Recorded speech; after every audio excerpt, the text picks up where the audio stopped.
Hi, everybody, and welcome to Teen Book Tuesday. My name is Lorie, and I'm the teen librarian at Manlius Library in Central New York. I'm coming to you live from my office to talk about 5 brand new books. They're all fabulous. They all have something a little different, but they're all realistic fiction. We're going to start with Girl Crushed by Katie Heaney. This one is about Quinn. Quinn is about to be a senior. Going into senior year, Quinn knew exactly what she wanted: to be recruited for soccer by the University of North Carolina and to have a happy future with her girlfriend, Jamie. But everything falls apart when Jamie breaks up with her right before senior year. They both stay close with their friends Alexis, who's never met a piece of news she didn't want to share, and Ronnie, Quinn's fellow soccer star, and the 4 still eat lunch together daily. Quinn and Jamie are awkwardly trying to make their friendship work by spending time with their friends at their favorite queer cafe, Triple Moon. But then a complication arises in the form of a new possible love interest for Quinn. Ruby is their classmate and the gorgeous lead singer of a local band. She's newly separated from her boyfriend and first on the list Quinn and Jamie once made of straight girls we wish weren't. To add to Quinn's stress, her unreliable father pops up. She hasn't heard from any college recruiters. Jamie is cozying up to another girl, and she doesn't even understand why that bothers her. And Triple Moon is having financial difficulties. None of this was part of the plan. But Quinn is learning to deal with the fact that life doesn't necessarily care what we plan.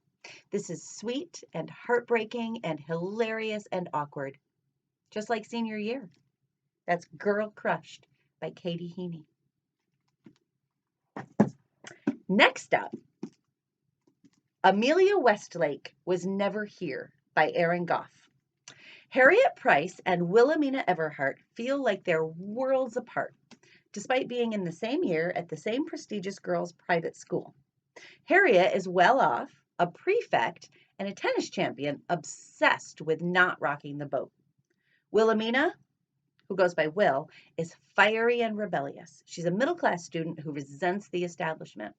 When they witness a coach yet again sexually harassing students, however, the duo surprise themselves and decide to team up to take action. Working secretly under the pseudonym Amelia Westlake, the pair starts with a series of school newspaper comics that satirize the school's sexism and general complicity. They build momentum with larger scale pranks that further their message and grow closer as they do so. As their hoaxes grow bigger and bigger, the two must decide what they're willing to risk: friendships, girlfriends, expulsion, to further the legend of Amelia Westlake and their relationship. This is an empowering vigilante justice story with a really big heart. Next up, The Bridge.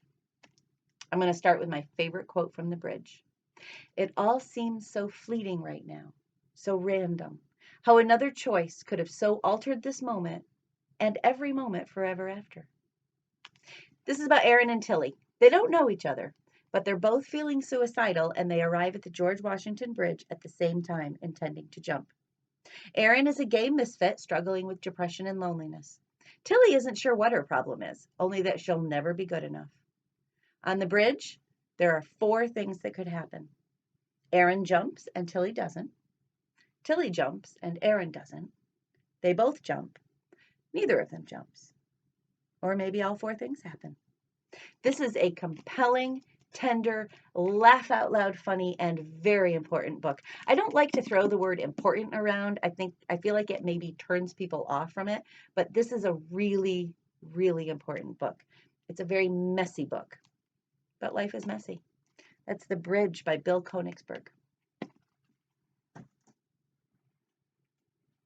The next one is This Is My Brain in Love by I.W. Gregorio. And this one has a little bit of a local connection. It takes place in Utica, New York. After years of missing New York City, Jocelyn Wu has finally gotten used to living in Utica, New York. She's got a best friend, a spot in a college-level film class, and she's even found a bubble tea place that's tolerable. So when her father announces that their family has to move back to the city because their restaurant is going bankrupt, she's determined to find a way to stay in her new life that she loves. So with her father's reluctant approval, she decides to hire a summer intern to help out at the restaurant and hopefully increase its online presence. Enter William Dominici, a new intern, and aspiring journalist looking for a story. Will and Joss hit it off just like that. Although they're very different, they have a lot in common. Joss is a first generation American born Chinese girl, and Will is the son of a Nigerian doctor and an Italian lawyer. They're both entering their junior year in high school, and they don't exactly blend into the background of their predominantly white upstate New York town. They work together to try to keep the restaurant afloat so that Joss can stay in her life that she loves and possibly with her new romance. This is a witty, sparkling romantic book with a fast paced plot, and it's got likable, realistic characters. Highly recommend this fun. This is My Brain in Love by I.W. Gregorio. And finally, a book I've been waiting for a very long time. It's called Dear Justice, and it's by Nick Stone. And this is a companion book to the best-selling novel Dear Martin. It's about Vernell Laquan Banks Jr. He's awaiting a court date in a juvenile detention center. Quan was with his friends when an interaction with a couple of police officers went sideways, and now a police officer is dead. Quan's memory of the incident is clouded by a panic attack. Although he knows he didn't commit the crime, he also knows that his previous arrest record makes him guilty in the eyes of not only the law, but also his mother. Quan's biggest supporter was Vernell Laquan Banks Sr., but his father's in jail and can't help push Quan towards a different, brighter future. The one friend who seems to believe in him is Justice McAllister. The two boys bonded over their fractured home lives as children and their love of reading. An older brother himself, Quan struggles to be there for his younger siblings, even as his own support system slowly dissolves. Now Quan is examining all the choices made for him and by him in a series of letters to Justice.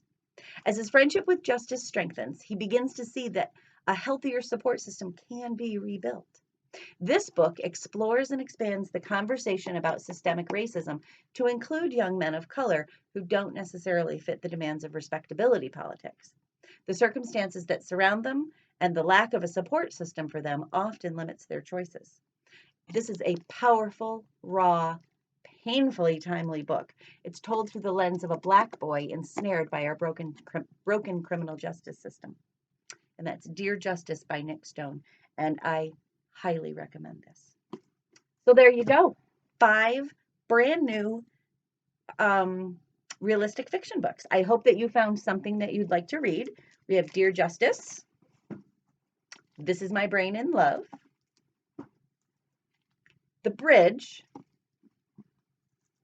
Amelia Westlake Was Never Here. This one, by the way, is an Australian import. I don't know why that's important, but it is. And finally, Girl Crushed. Something different and something for everyone. So if you saw something you like or there's something else that you're interested in, head over to our website at manliuslibrary.org or drop me an email at lfinger@manliuslibrary.org and we can arrange for a curbside pickup, or you can even come into the library now and browse. We are open for limited hours, so again, head to our website and find out what those hours are. I hope that you have enjoyed today's Teen Book Tuesday. My name is Lorie, and I'm the teen librarian here at Manlius Library. You can find me on our YouTube channel every Tuesday at 2 o'clock for new and fabulous teen books. Thanks for joining me. I hope we'll see you next week. Happy reading.